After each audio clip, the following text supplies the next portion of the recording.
Greetings, and welcome to the Qorvo Incorporated Q4 2023 conference call. At this time, all participants are in a listen-only mode. A brief question-and-answer session will follow the formal presentation. If anyone should require operator assistance during the conference, please press star zero on your telephone keypad. As a reminder, this conference is being recorded. It is now my pleasure to introduce your host, Douglas DeLito, VP Investor Relations. Thank you. You may begin. Thanks very much. Hello, everybody, and welcome to Qorvo's fiscal 2023 fourth quarter earnings conference call. This call will include forward-looking statements that involve risk factors that could cause our actual results to differ materially from management's current expectations. We encourage you to review the safe harbor statement contained in the earnings release published today, as well as the risk factors associated with our business in our annual report on Form 10-K filed with the SEC, because these risk factors may affect our operations and financial results. In today's release and on today's call, we provide both GAAP and non-GAAP financial results. We provide this supplemental information to enable investors to perform additional comparisons of operating results and to analyze financial performance without the impact of certain non-cash expenses or other items that may obscure trends in our underlying performance.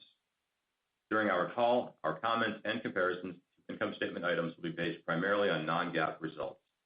For complete reconciliation of GAAP to non-GAAP financial measures, please refer to our earnings release issued earlier today, available on our investor relations website at ir.qorvo.com under financial releases. Joining us today are Bob Bruggeworth, President and CEO, Grant Brown, CFO, Dave Fullwood, Senior Vice President of Sales and Marketing, and other members of Qorvo's management team. And with that, I'll turn the call over to Bob. Thanks, Doug, and welcome everyone to our call. Qorvo's fourth quarter results were consistent with the outlook provided during our February 1st earnings call. Looking at our end markets, the quarter played out largely as expected, with lower end market demand in some markets, primarily those with consumer exposure and channel inventory consumption, with the majority of that being in the Android ecosystem. We made significant progress clearing channel inventories. At the same time, we continue to introduce new products and secure new designs, positioning Qorvo to best support our customers as end markets recover. We are seeing increased strength in customer design activity across our businesses, and we are confident in our ability to grow. In high-performance analog, we enjoyed relative strength in power devices and defense markets, offset by our management markets with consumer exposure and inventory digestion at infrastructure OEMs. We continue to enjoy broad-based, multi-year design win activity that we see contributing to long-term growth. In our Connectivity and Sensors group, relative stability in automotive during the quarter was offset by continued inventory drawdowns and weak end market demand for Wi-Fi-enabled products and cellular IoT.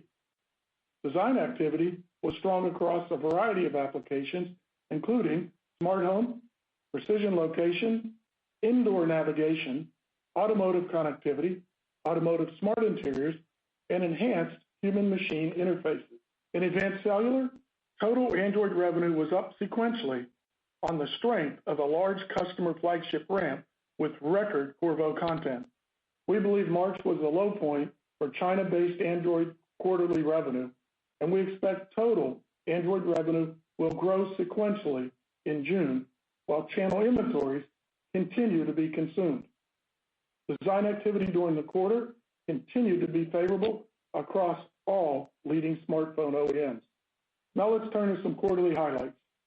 In high-performance analog, Qorvo was selected by an industry leader to supply cell-to-satellite solutions that combine a variety of technologies, including multiple RF components and BAW-based multiplexers.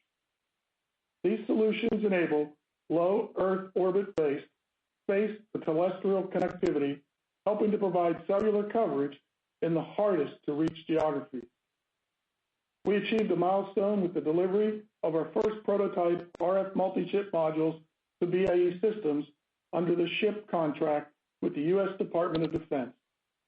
Qorvo is leveraging our state-of-the-art production capabilities in our Richardson, Texas facility to advance heterogeneous packaging integration and enable significant savings in power, size, weight, and cost. This early milestone showcases the speed and efficiency of our collaboration with our program partners. It is a critical first step towards the goal of reestablishing U.S. leadership in microelectronics and accelerating the modernization of microelectronic systems for next-generation phased array radars, unmanned vehicles, and satellite communications. In our power device business, we booked a multi-million-dollar follow-on silicon carbide inverter order for residential and industrial solar applications. The Department of Energy forecasts solar power will make up more than half of new capacity in the U.S. in 2023, and the market for silicon carbide inverters is expected to achieve double-digit compound annual growth rate through 2026. This win complements our ongoing business in automotive charging applications and data centers. In our connectivity and sensors business, we were selected to supply ultra-wideband solutions across multiple verticals, including a next-generation smartwatch supporting secure car access, Wi-Fi access points enabling indoor navigation, and an additional 2024 flagship Android smartphone. Of note, ultra-wideband design activity for in-car applications has ramped up significantly. We are a member of the Car Connectivity Consortium, and we are proud to be a contributor to the Digital Key Plus program for the Android ecosystem recently announced by BMW. With Digital Key Plus, BMW drivers with compatible smartphones can unlock or lock their car and start the engine without having the key and without removing the phone from their pocket. In automotive connectivity, we collaborated with automotive OEMs and leading third parties to advance smart antennas and next-generation shark fin architectures. We also expanded design engagements related to 5G network access devices with automotive tier ones. In sensors, we secured a design win to supply force-sensing touch sensors in support of a premium true wireless headset for a leading European OEM. The headset will leverage the ultra-sensitivity of Qorvo's MEMS-based sensors to enable a new industrial design. In Wi-Fi, we secured our first Wi-Fi 7 BAW filter design wins, and we expanded sampling of our Wi-Fi solutions enabling full coverage of 2.4, 5, and 6 gigahertz bands for smartphones and consumer and enterprise access points. In advanced cellular, we supported the ramp of a Korean-based smartphone OEM's flagship smartphone with multiple Qorvo placements, including low-band, mid-high band, and ultra-high band pads, as well as secondary transmit, tuning, and Wi-Fi. We are pleased to support this customer broadly in their flagship tier, and we are seeing expanding opportunity as they migrate their mass market portfolio to integrated 5G solutions. Across the Android ecosystem, Qorvo was awarded broad-based design wins in support of flagship, mid-tier, and mass market 5G devices at the top 5 Android smartphone OEMs. To support new designs, we shipped our first samples of our newest mid-high band pad to an Android OEM, addressing this customer's most challenging performance and size requirements. This is the industry's most highly integrated front-end placement. It combines main path and diversity receive content for the mid and high bands. And as we said previously, this product integrates nearly 2 times the BAW filter content in a smaller footprint than existing main path only mid-high band pad architectures. It leverages the reduced size and enhanced performance of our newest BAW and SAW filters. We expect the first smartphone featuring this solution to launch in calendar 2024. Across the business, we are leveraging investments in best-in-class technologies to introduce differentiated products that delight our customers. We have many growth drivers in our portfolio, and design activity has been strong. In HPA, design wins secured in the March quarter span a variety of applications in aerospace, battery management, defense radar, electric vehicles, and renewable energy systems. In CSG, we secured new business in automotive connectivity, indoor navigation, smart home, and wearables. In ACG, we enjoyed broad representation across all leading OEMs, and we are increasing our content in the highest volume flagship phones. We believe we have room to grow at our largest customer, including BAW-based content, and we are a leading supplier to the Android ecosystem, where the transition to 5G supports long-term content gains. Last year, approximately 40% of the roughly 920 million Android smartphones were 5G, and we see Android 5G smartphone unit growth achieving a double-digit CAGR for several years. Over time, we expect HPA and CSG to outpace the growth rate of ACG, increasing our total growth rate and driving leverage as mix increasingly favors our high-growth investment businesses. I want to thank the team for continued operational excellence. We are introducing new technologies and launching new products to align with the industry's growth drivers and broaden our market exposure. We are seeing increasing strength in customer design activity across our businesses, and we expect improved financial performance supported by content gains in large customer programs. And with that, I'll hand the call off to Grant. Thanks, Bob, and good afternoon, everyone. As a reminder, our references today will be to our three operating segments: High Performance Analog, or HPA, Connectivity and Sensors Group, or CSG, and Advanced Cellular Group, or ACG.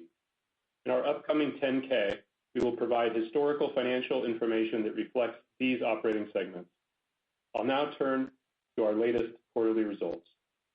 Revenue for the quarter was $633 million. Non-GAAP gross margin was 41.3%, and non-GAAP EPS was 26 cents. Relative to our expectations as provided on our February earnings call, results exceeded the midpoint of guidance despite a weak demand environment and channel inventory reduction efforts.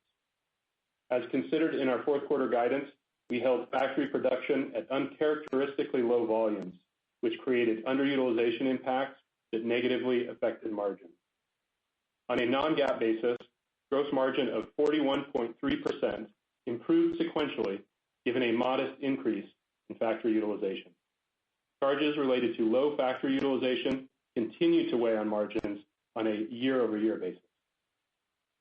Non-GAAP operating expenses in the quarter were $227 million. Consistent with our expectations, OpEx was up sequentially given the timing of seasonal employee-related expenses such as payroll taxes, the timing of vacation accruals, and other items. In absolute dollar terms by functional area, the sequential increase was principally driven by R&D as we support our customers and invest in future growth opportunities.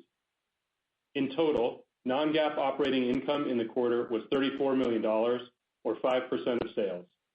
Breaking out operating margin by each segment, ACG was 14%, HPA was 13%, and CSG was negative 51%. During the quarter, Qorvo Biotechnologies reduced CSG operating income by approximately $11 million. As a reminder, we are currently in the process of seeking strategic alternatives for this business. Non-GAAP income was $26 million, representing diluted earnings per share of 26 cents. Fiscal Q4 GAAP results were impacted by two notable non-cash balance sheet impairments. These items were recorded during the quarter, but address multi-year time horizons and do not reflect the underlying performance during the period. The first impairment is related to Qorvo Biotechnologies. While we are seeking strategic alternatives, it is too early to comment on possible outcomes. We strongly believe in the technology and the team and feel the business will more quickly achieve its highest potential outside of Qorvo. During the quarter, we determined that the investment required to fund the future roadmap would not fit within our business model. Without the internal funding commitment, the forward-looking outlook would not be realized under Qorvo ownership, and consequently, the asset failed the test for impairment. The second impairment is related to the cash deposit asset on our balance sheet tied to a long-term silicon supply agreement. There is no cash impact during the period as the deposit was remitted to the supplier at the time the agreement was executed, and was scheduled to be refunded at the end of the agreement in calendar 2026. We have elected to apply the prepaid cash deposit against portions of monthly purchase commitments in lieu of ordering additional wafers. This will allow us to better align our specific mix of silicon wafer inventory with SKU-level finished goods demand over time. We are comfortable with our current silicon inventory relative to forecasted demand, while mindful of the risk in ordering long lead time materials. A reconciliation between GAAP and non-GAAP results can be found in the earnings release, and more information will be available in our upcoming 10-K. Moving on to the cash flow statement. Capital expenditures were $34 million, resulting in free cash flow of $31 million. During the quarter, we repurchased $150 million worth of shares. The rate and pace of our repurchases is based on our long-term outlook, free cash flow, low leverage, alternative uses of cash, and other factors. Turning to the balance sheet, as of quarter end, we had approximately $2 billion of debt outstanding with no near-term maturities and $810 million of cash and equivalents. Our net inventory balance ending the quarter was down $61 million to $797 million. For the full year, we recorded revenue of $3.6 billion, non-GAAP gross margin of 46.3%, non-GAAP operating margin of 21.1%, and non-GAAP earnings per share of $5.99. We had two 10% customers in fiscal 23. Apple accounted for 37% of total sales in fiscal 23 versus 33% in fiscal 22, and Samsung accounted for 12% of total sales in fiscal 23 versus 11% in fiscal 22. Looking forward, we are encouraged by ongoing progress in reducing channel inventories, and we expect to benefit from strong dollar content growth on a large customer seasonal ramp. Turning to our current quarter outlook, we expect quarterly revenue between $620 million and $660 million, non-GAAP gross margin of approximately 41.5%, and non-GAAP diluted earnings per share of approximately 15 cents. Our outlook contemplates the current demand environment, further consumption of channel inventory, and seasonal factors. Our non-GAAP guidance for fiscal Q1 includes normal operating spend for the biotechnology unit, but excludes any costs related to its divestiture. We project non-GAAP operating expenses in the June quarter will be up approximately $10 million sequentially due to investments in multi-year customer programs, investments in core systems and other productivity initiatives, and the return of incentive compensation based on our expectations for improved financial performance. Below the operating income line, non-operating expense will be approximately $10 to $12 million, reflecting interest paid on our fixed rate debt, offset by interest income earned on our cash balances, FX gains or losses, along with other items. Our non-GAAP tax rate for fiscal 24 is expected to be within a range of 13 to 15%. We expect our inventory balance will increase in the June quarter as we support a seasonal ramp at our largest customer. In terms of channel inventory, inventories of our components in the Android channel were reduced during the March quarter by approximately 25%. This follows a more than 20% reduction in the December quarter. Our expectations for this quarter are for channel inventories to decline again in the double digits. Later this calendar year, we expect Android channel inventories will normalize. Outside of the Android ecosystem, there are smaller pockets of channel inventory elsewhere in our business that may take longer to digest. For the full year, fiscal 24, we forecast revenue will be above fiscal 23 and expect to benefit from strong dollar content growth at our largest customers. For the full year, fiscal 24 non-GAAP gross margin is expected to be approximately 44%, with variability on a quarterly basis, primarily tracking utilization and mix. Looking across the fiscal year, we expect significant sequential improvement in gross margin during fiscal Q2 as we sell new products for our largest customer that are less burdened by higher costs associated with underutilization. We expect sequential declines in gross margin during Q3 and again in Q4, primarily related to utilization and mix. Beyond June, excluding biotechnologies, operating expenses for Q2 through Q4 are expected to be approximately $240 million to $245 million per quarter, with variability related to the timing of product development spend, investments in core systems and related productivity initiatives, the return of incentive compensation based on our expectations for improved financial performance, as well as other items. Qorvo enjoys many growth drivers across our three operating segments. We're leveraging a broad portfolio of technologies and capabilities to grow content this year on large customer programs, and we are uniquely positioned across leading customers and end markets. We are investing to drive outsized growth in diverse businesses to broaden our market exposure and accelerate growth. At this time, please open the line for questions. Thank you. Thank you. We will now conduct a question and answer session.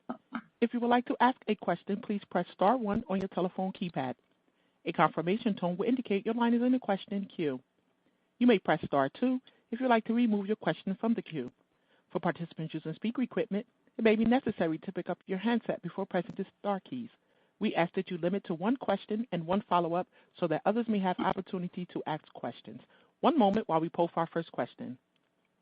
Our first question comes from Toshiya Hari with Goldman Sachs. Please proceed. Hi, guys. Good afternoon. Thank you so much for taking the question. I guess my first question, hoping you could talk a little bit about full year 24 revenue. Grant, you gave good color on gross margin and OpEx as well, but how are you thinking about the top line in fiscal 24? And if you can kind of provide context around or color around the three segments, that would be super helpful.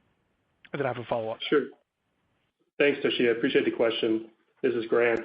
In terms of the full year fiscal 24 guidance, based on our current view and barring any macroeconomic deterioration, right, we're not forecasting a significant jump in handset unit sell-through. In fact, we actually believe smartphones to be down year over year, but 5G phones to be up in the 5 to 10% range. So that underpins our overall fiscal 24 view for ACG. We do expect some growth in HPA and CSG as well, especially as the year progresses.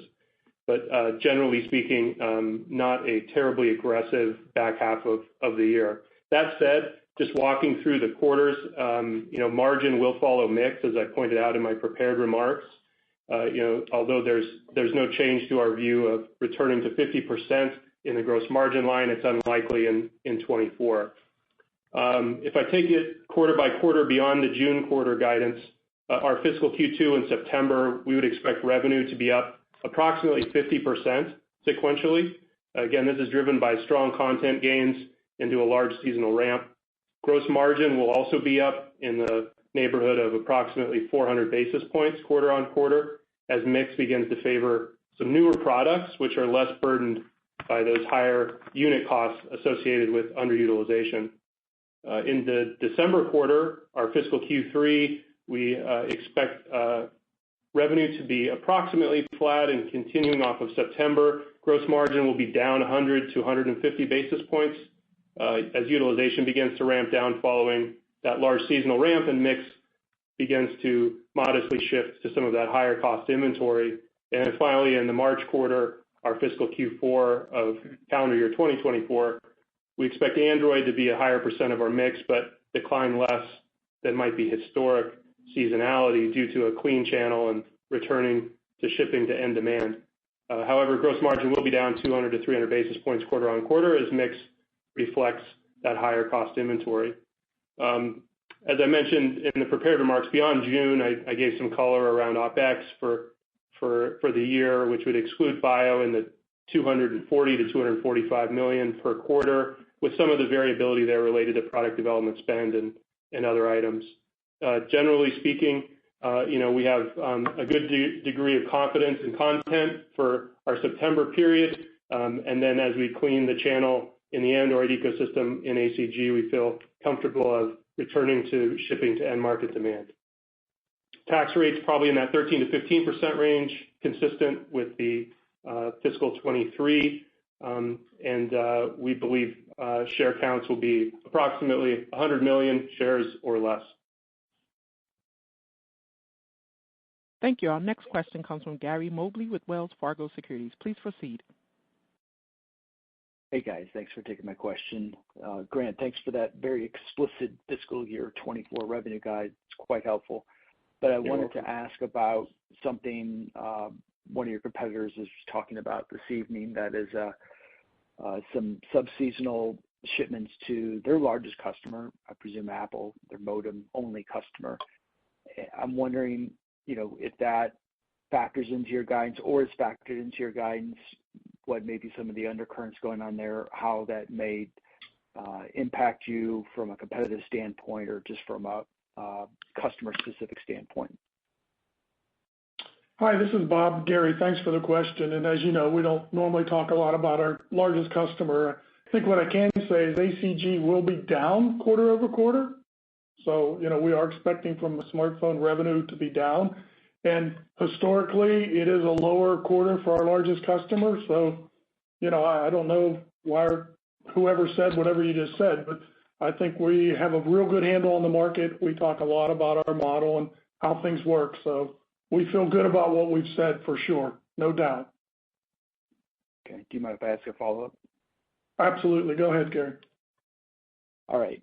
So I guess the $64,000 question is, what will a new normal look like with your Android customers once they're through draining their excess inventory? What's your best feel based on design win traction? Do you think you can achieve a new revenue high at some point in the future in your Android customer base specifically?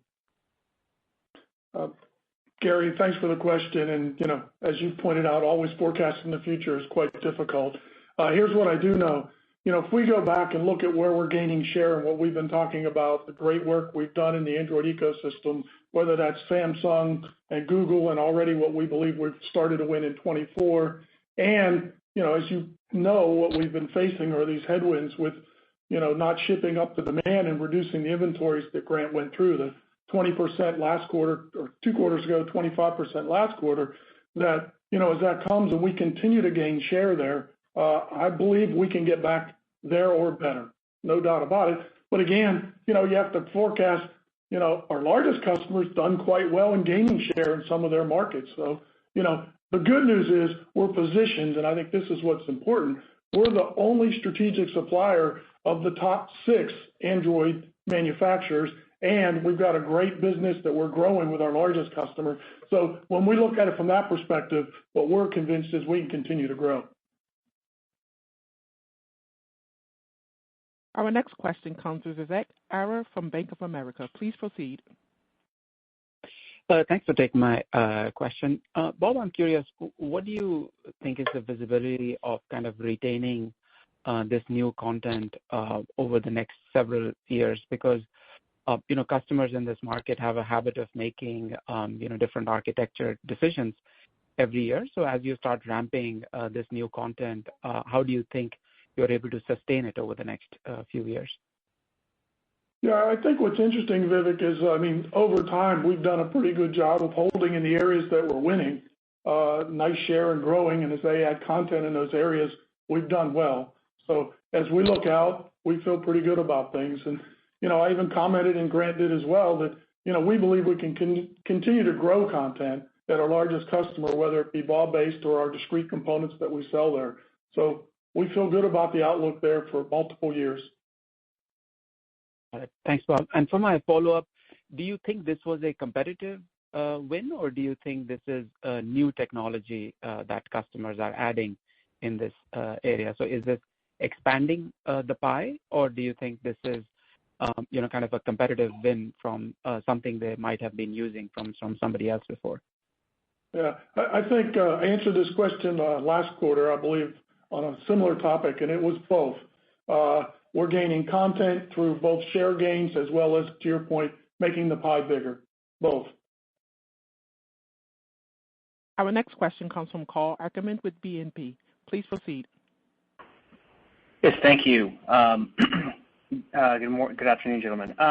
I guess based on your comments on channel inventory realignment for Android, why wouldn't channel inventory be aligned with sell-through by the end of the June quarter, given the further improvements that you're seeing?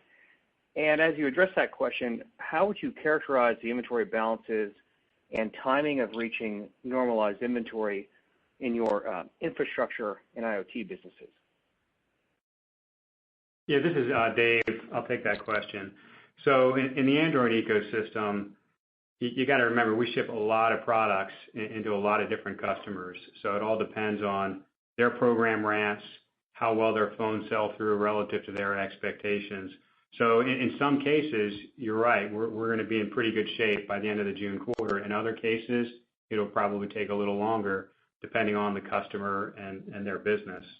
But as Grant said, by the second half of the year, we definitely see the Android ecosystem. We should be clear of all the channel inventory and be back to shipping to the true end customer demand.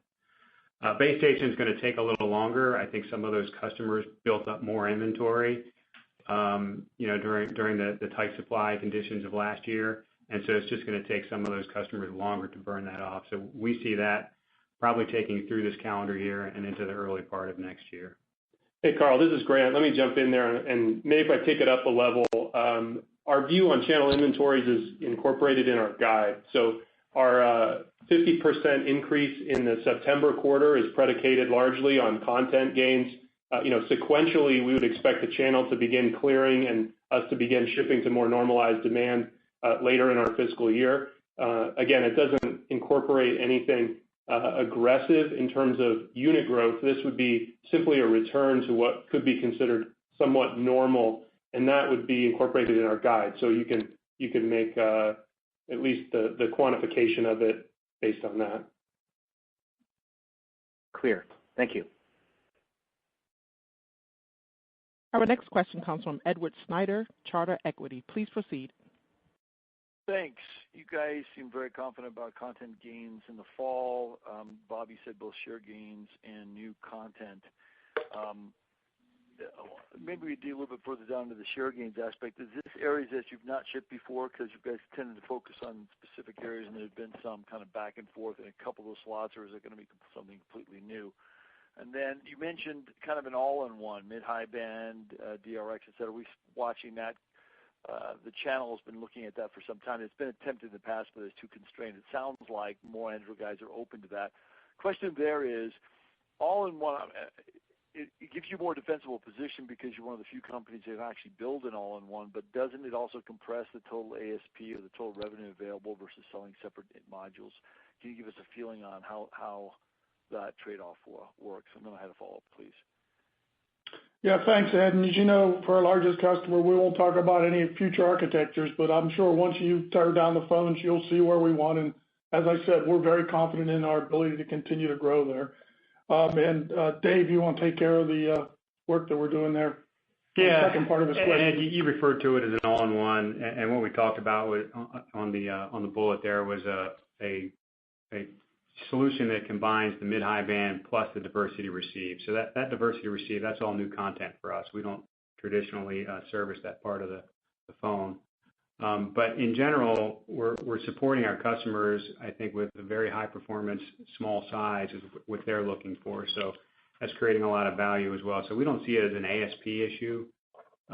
It's a very high performance, small size solution that's going to drive. Great. And then if I could, you took another charge on the silicon supply agreement. I understand things are slow here.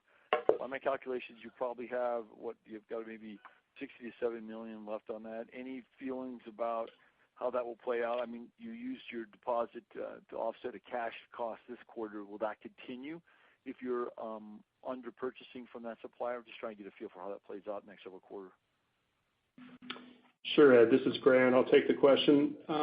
Quarter on quarter, at a high level, our revenue outlook for fiscal 24 hasn't changed. If anything, it's actually improved.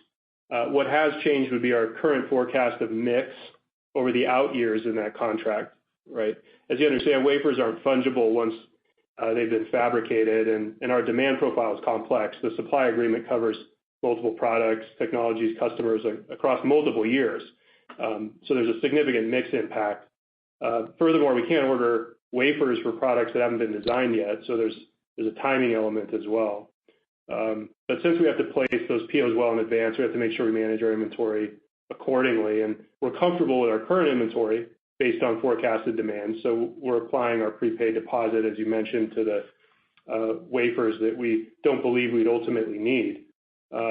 And we know there'll be continued variability in the mix over the remaining life of the agreement. It could be better, it could be worse, but this is something we analyze each quarter, and we're continuing to work with the supplier in that case to stay aligned.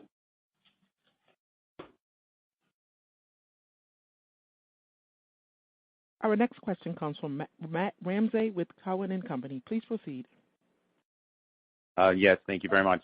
Good afternoon, guys. Thanks for taking my question. I obviously really appreciative of all the additional fiscal 24 detail and guidance color, and I know there's content things that are happening, but I guess I just want to think about philosophically right now, giving all that additional detail and guidance on a per quarter basis all the way through the fiscal year. I mean, a lot of us are listening to the MediaTek commentary out of Asia, just got off the Qualcomm call listening to their comments, where certainly it seems like a lot more uncertainty in the handset market all the way around at your largest customer in terms of volumes and in terms of the market recovery in China. So I guess the question I have is really just about the choice to give all that granular detail right now through the next 4 quarters and the level of confidence sort of underpinning those estimates, just given all that's going on in the macro, despite the content gains you have. Thanks. Yeah, sure, Matt. This is Grant. Let me take the question.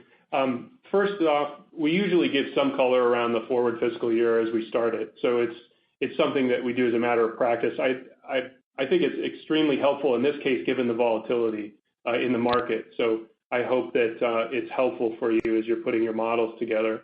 In terms of the quarter by quarter guidance, it's so specific to the margin profile, given the mix of products and the inventory balances we're carrying, that I wanted to make sure that we were upfront and helping people understand the margin is going to follow that mix, and to a degree the utilization associated with those customer ramps. So it's important to understand it will vary on a quarter by quarter basis. So I wanted to make sure that we gave as much color as we could there. Underpinning our overall view, again, is nothing overly aggressive from a recovery or a step function jump in handset unit sales. So I don't want to be overly conservative, but there's nothing aggressive there. As we've said, we're really looking to just clear the channel inventory. We've been working aggressively to do so, and I think we're making a lot of progress there. As we return to normal in the channel later in our fiscal year, we should see some incremental improvement, just simply being able to ship to what would be considered end market demand.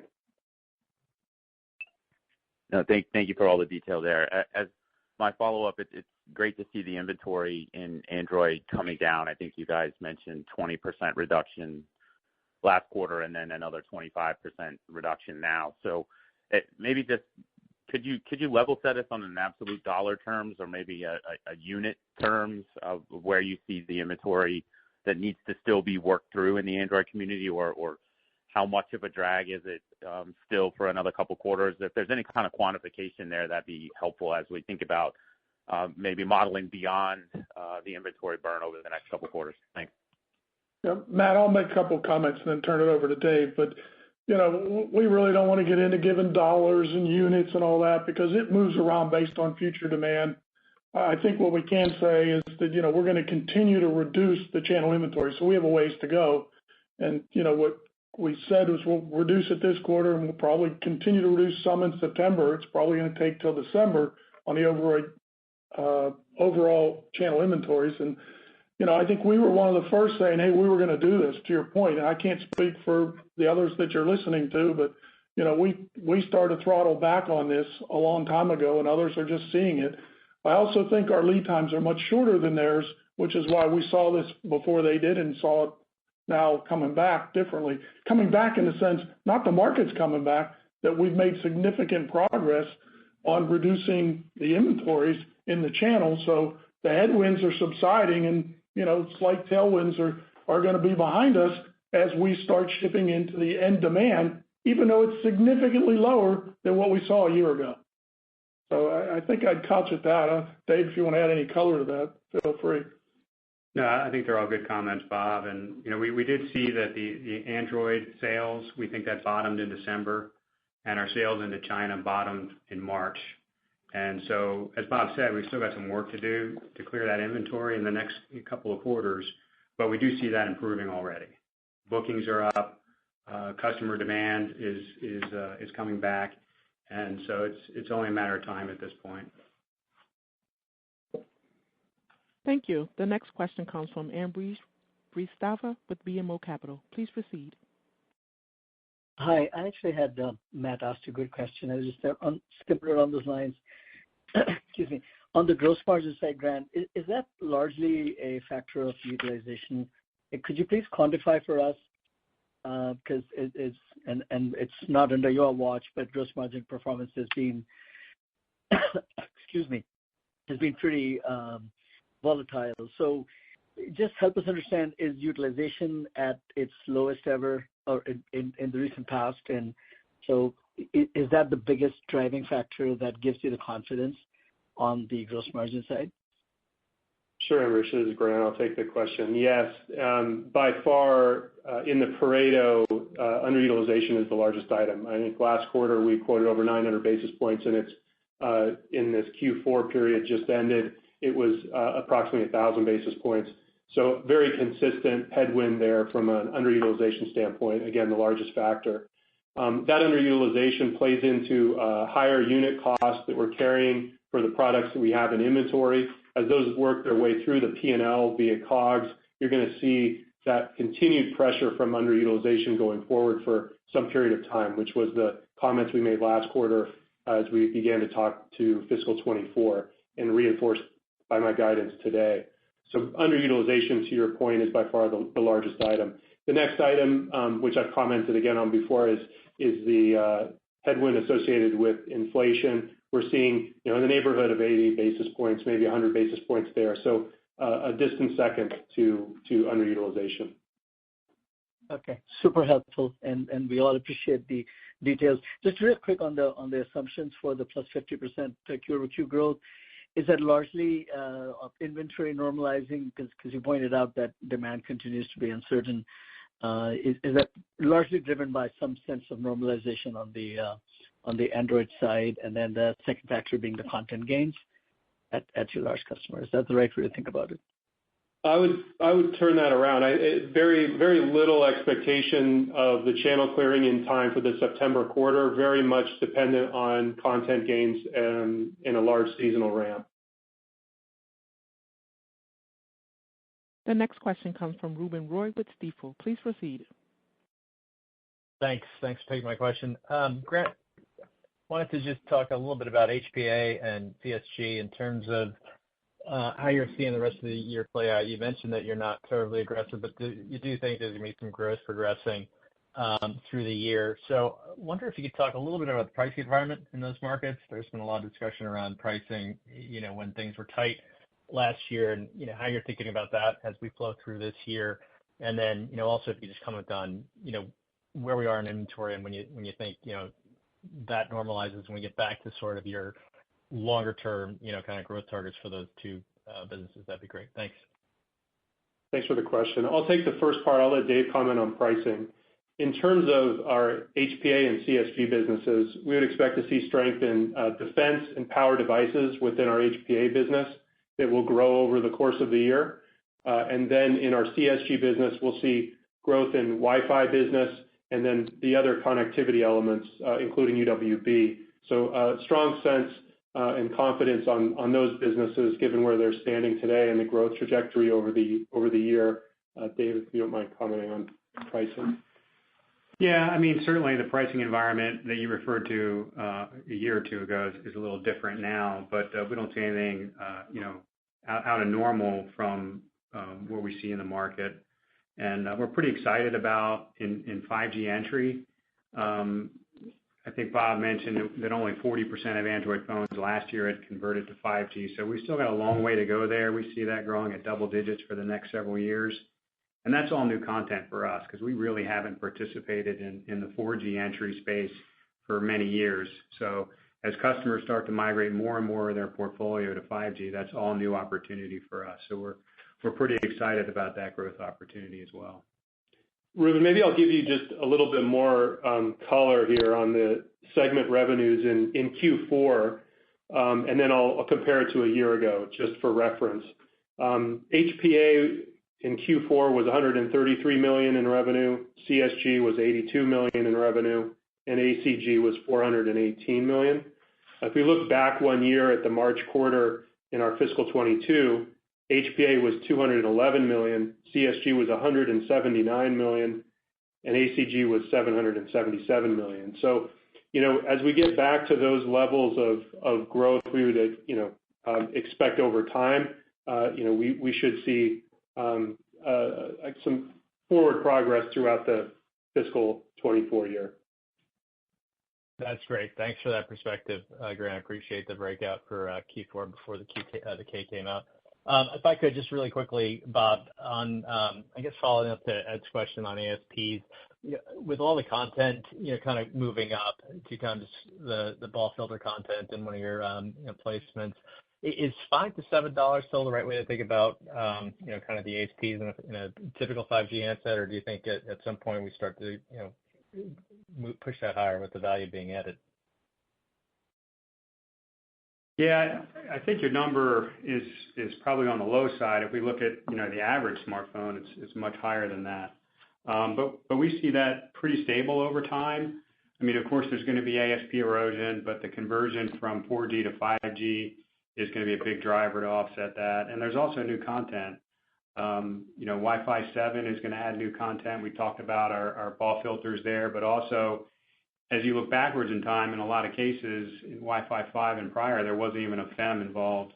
And so Wi-Fi 6 and now Wi-Fi 7, there's opportunities there for us with our FEMs and our Wi-Fi portfolio, and we're well represented across all the reference designs there. And then even in 5G, there's continues to be new capabilities, new requirements coming in 5G advanced, and that's going to increase complexity and increasing the performance requirements, and in a lot of cases, there's new content opportunities there as well. So all that's going to be, easily enough to offset any ASP erosion that we see. Thank you. Our next question comes from Sri Pajjuri with Raymond James. Please proceed.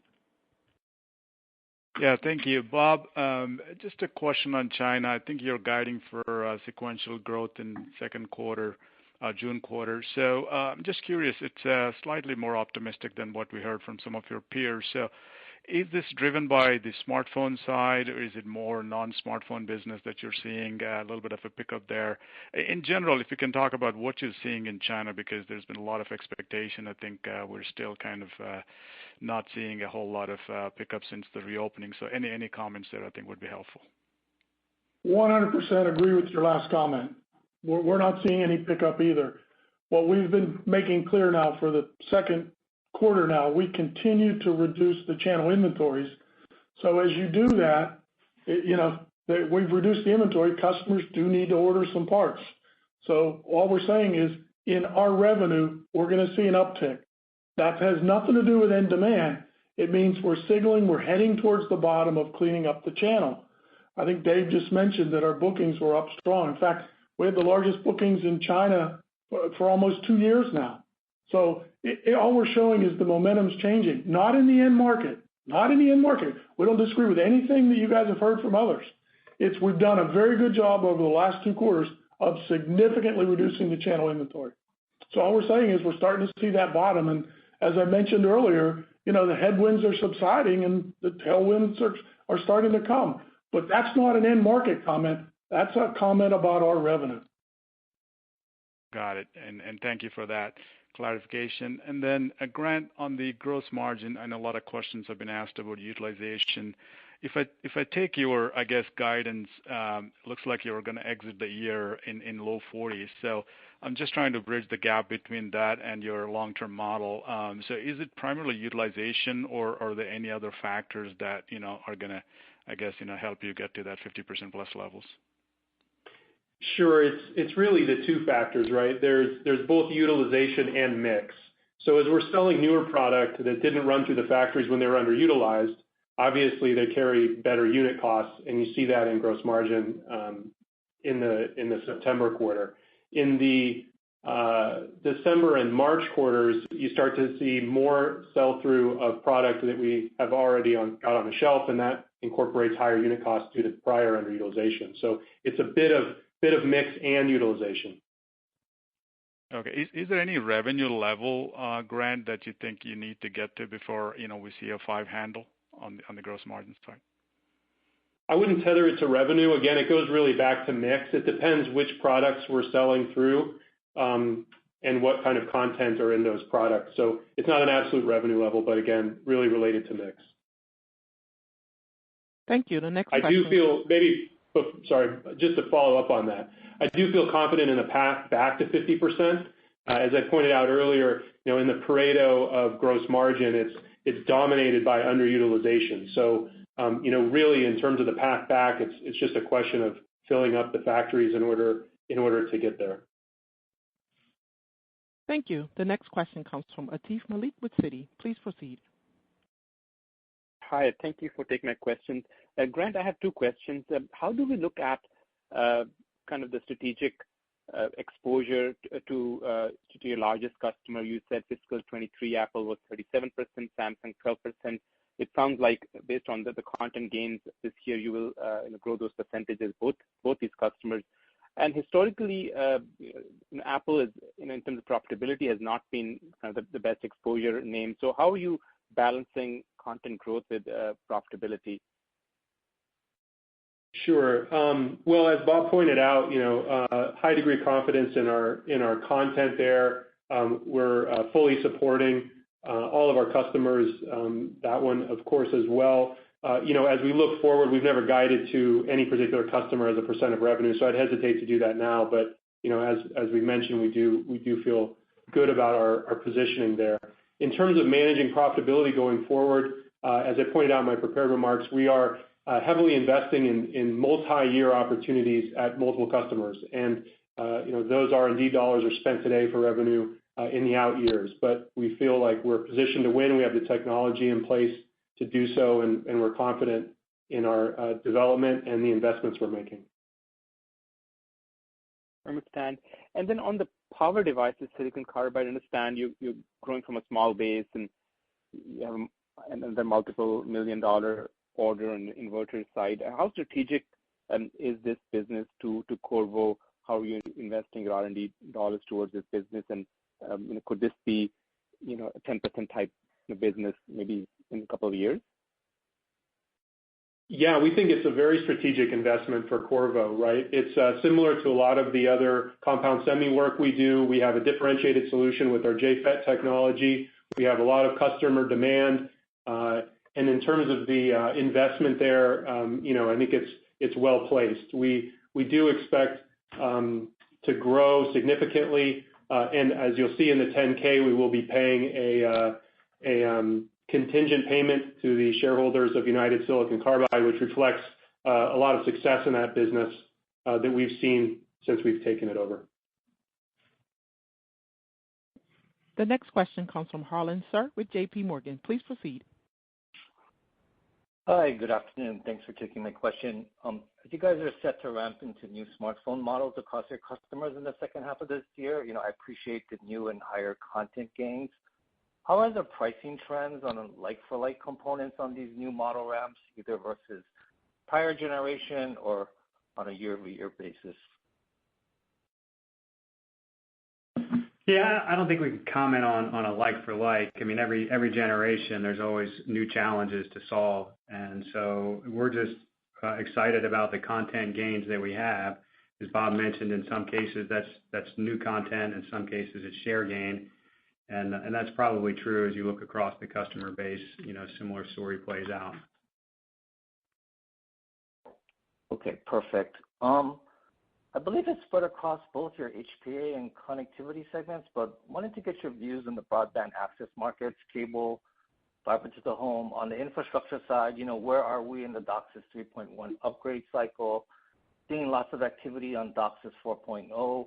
On the gateway side, hearing Wi-Fi 7 home gateways maybe starting next year. So the team has multiple tailwinds here. What is the team's sense on timing? And then more near term, what's the state of the access markets demand-wise? And are you guys also burning through excess inventories here?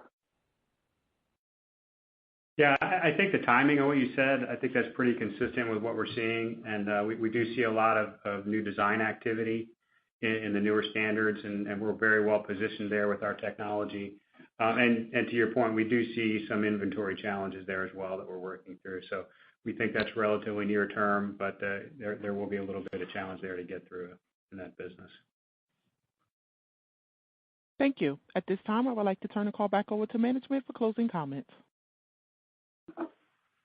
We want to thank everyone for joining us today. We appreciate your time. We look forward to meeting with you at upcoming investor conferences. I hope you have a good night. Thank you. Thank you. This does conclude today's teleconference. You may disconnect your lines at this time. Thank you for your participation, and have a great day.